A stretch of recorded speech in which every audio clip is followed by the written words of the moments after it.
your perception and your interfacing with others, the way you live your life experience, all of this just naturally unfolds for you. You cannot get it wrong.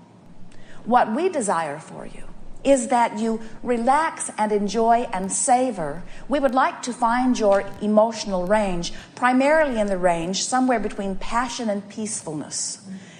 It is such a wonderful thing when you finally get it, that you are in charge of your experience. You are choosing all of it.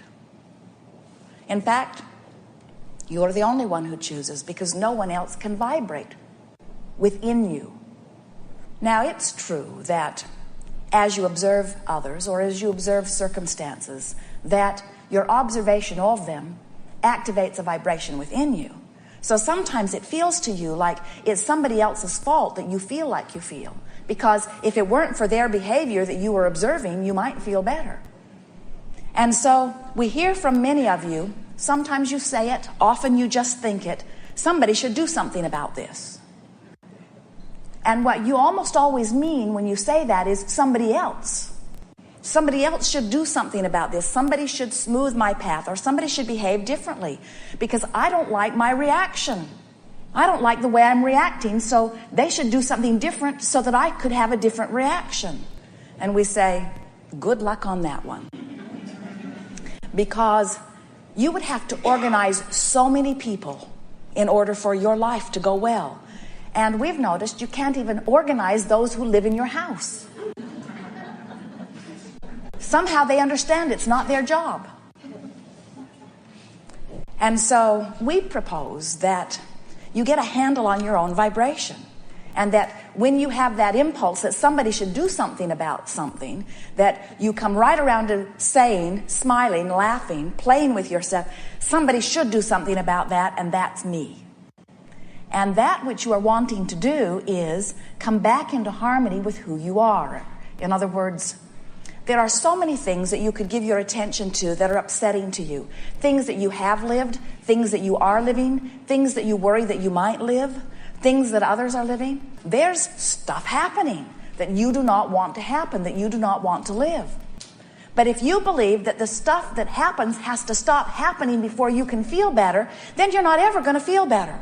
What you have to decide is you're going to use your power of selective sifting, your power of focus, to give your attention more to those things that activate a vibration within you that matches your source energy, rather than giving your attention to things that activate a vibration within you that does not match your source energy. What happens to so many of you is that you've been trained to be so objective, and you've been taught by many others that you should always be truthful, and you should always be honest, and you should always tell it like it is. And what that means for most of you is look at the worst situations and amplify them to each other. Let's face reality, you say. And we say, what about the reality of your Earth spinning in its orbit in perfect proximity to other planets? What about the reality of the oxygen content and the perfect water balance of your planet, and the way that food continues to survive on your planet eon after eon? What about the continual stream of life coming forth? And what about the stars that shine in your heavens? What about the well-being that surrounds you? What about the well-being of your own physical body? Do you understand the dynamics of your own physical body and what many physical humans could only call magical effects of them? When you eat something, your body knows exactly what to do with it. Do you not find that well-being worth focusing upon? Next time somebody says to you, we have to face the facts, say to them, I agree with that, and I have become a very selective sifter of the facts that I face.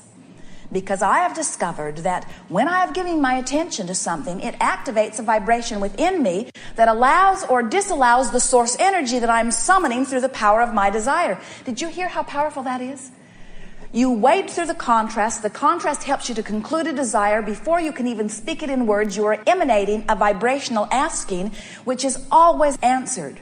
Source energy answers that asking instantly. You know that, you say it. Ask and it is given. Knock and the door will be open. And we say, truer words have never been spoken with your physical human tongues. Because when you ask, your source is there immediately. The question is, are you matching it? Which means, are you letting it in? Are you on the same vibrational frequency of the source that you are asking for? Or are you irritated about something and not letting it in? Are you focused upon some facing of reality that is breaking your heart or hurting your heart or making you flinch? Are you focused upon something that is happening that is horrific, that has you all upset and in a vibrational stance where you cannot let in the source energy that would be there otherwise? And so we are calling this gathering the art of allowing, because what we want you to focus upon is, am I in my physical body right now focused upon something that is activating a vibration within me that is causing me to be in the state of allowing the well-being that is me, the well-being that I so much want and absolutely deserve? So when you feel joy, you're there. When you feel exhilaration, you're there. When you feel love, you're there. When you feel appreciation, you're there. When you feel frustration, you're not quite there. When you feel anger, you're even further from being there. When you feel depression or fear, you are not there. Now, many would say, somebody should do something about that. Somebody should get those fearful things and get rid of them. Somebody should round up all the terrorists and kill them so that I don't have to be afraid.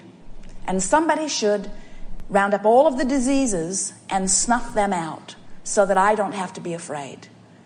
In fact, somebody pretty much needs to gather up everybody that doesn't think just like me and get rid of them. And then in this not much to worry about world, my fear will be gone. And we say, so will your creative edge. So will your ability to decipher. So will your ability to create new desire. Does that mean trauma and drama and tragedy must be on your doorstep in order for you to be a productive creator as you've intended? Not at all. But it does mean, as long as you stand in a place where you believe that somebody else has to do something about it before you can live your joyful life, then you are in a place of eternal entrapment, because you can't make them do it. You can't even get them to agree on what needs to be done. And if it needing to be done is necessary before you can feel good, then there's no hope for you. And of course, that isn't the way that it is at all, because you have the ability to guide your experience in powerful ways, because you have the ability to focus your attention, which means you have the ability to activate vibration within you, which means you have the ability to match your source energy anytime, anywhere. Life is supposed to be good. You did not intend struggle and hardship. You intended plenty to focus upon, to summon plenty of life through you. And it's a nice thing to watch as we see that sometimes you get overwhelmed, and then you emanate desires to get your life into balance, and then the next thing you do, life is in balance. You cannot get it wrong, and you never get it done. And the reason you cannot get it wrong is because you never get it done. So if something is a little out of kilter, a desire emanates from you. As the desire emanates from you, source energy answers it. Your work is just to chill out, to relax, and let it in. And so in severe cases of disconnection or resistance, we recommend anything that distracts you, anything that could distract you from your discomfort. The thing about humans as they become adults is that you've trained yourself to dig in there and wrestle that thing to the ground and kill it. And so you keep wanting to focus upon it. If you've got a problem, you just want to focus upon it. You just want to chew on it. And what we're saying to you is, if you've got a problem and you give it any attention, it's going to get bigger. Law of attraction says that it must. And so that's why we recommend distraction. Some would say, Abraham, you're saying delude myself, and we say delude away. You're saying don't face reality, and we say not unless it's really good. You say you want me to put my head in the sand, and we say yes, and meditate while you're there. In other words, just sort of relax from whatever it is that has you aggravated and get yourself to a better feeling place. And here is the new process that we are wanting to focus your attention upon.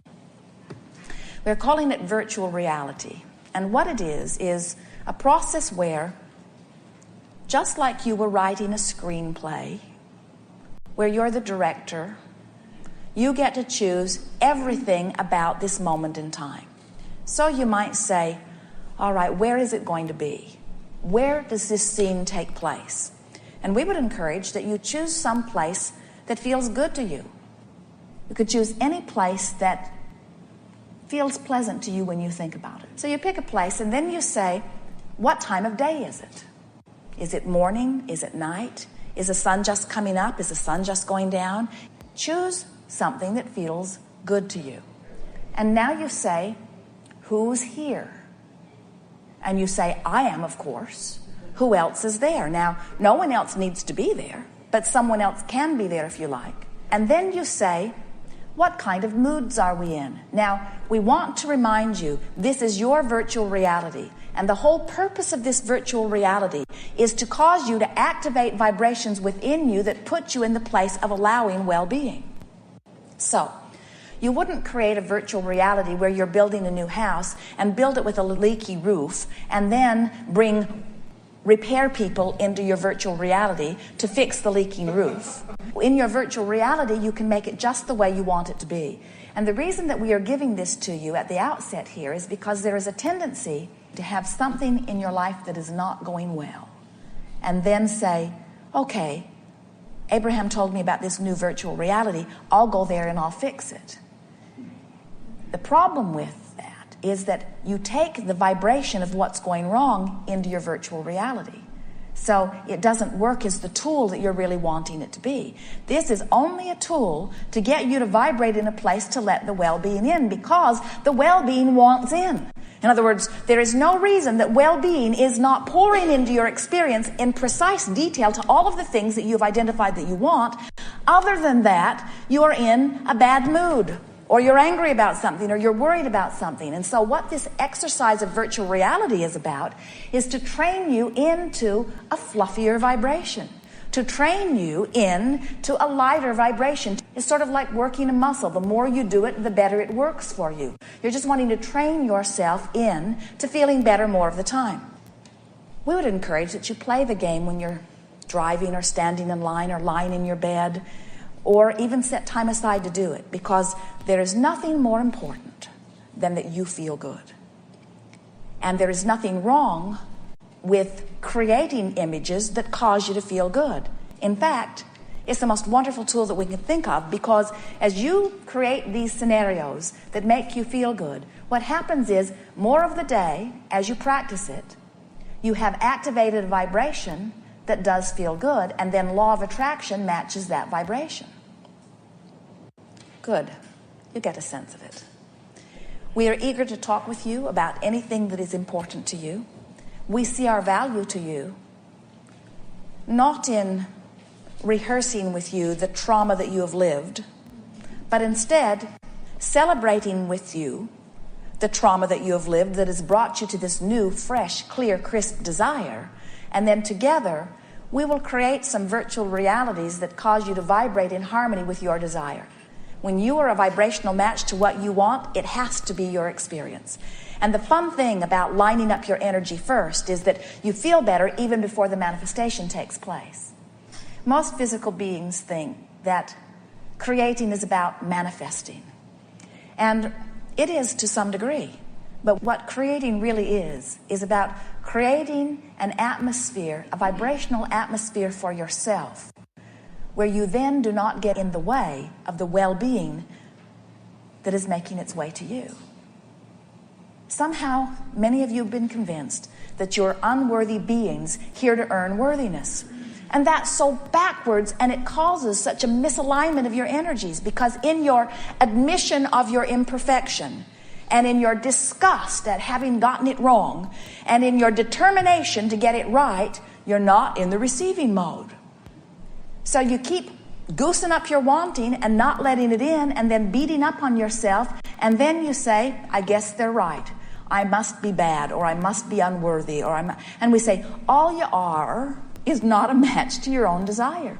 All you need to do is practice feeling good more, and well-being will knock your door down and jump right into the middle of your experience in response to the asking that you are continually